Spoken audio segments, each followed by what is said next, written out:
Vitamin A లోపిస్తే vision లేదా చూపు మందగించడం జరుగుతుంది. స్టార్టింగ్‌లో రాత్రిపూట సరిగ్గా కనబడకపోవటము, రేచీకటి అంటారు. అటువంటిది జరుగుతుంది.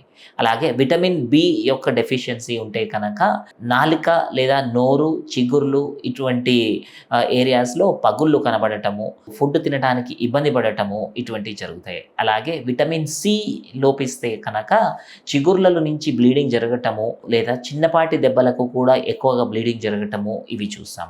అలాగే విటమిన్ కే అది లోపిస్తే కనుక చిన్నపాటి దెబ్బకి కూడా ఎక్కువ బ్లీడింగ్ జరగటము, కొన్నిసార్లు ఎటువంటి ఇంజురీస్ లేకుండా కూడా బ్లీడింగ్ జరగటం అనేది చూస్తాము. వీటిలో ఏ ఒక్క లక్షణం ఉన్నా కూడా వెంటనే మీరు డాక్టర్ని సంప్రదించాలి. దానికి సంబంధించినటువంటి టెస్ట్ చేయటమా, ట్రీట్మెంట్ తీసుకోవటమా అనేది డాక్టర్ సలహా మేరకు తీసుకోవటం మంచిది. మీరు తీసుకునే అదే మందులు, అదే నాణ్యమైన మందులు మెడ్ ప్లస్ బ్రాండ్స్ పై సగం ధరకే.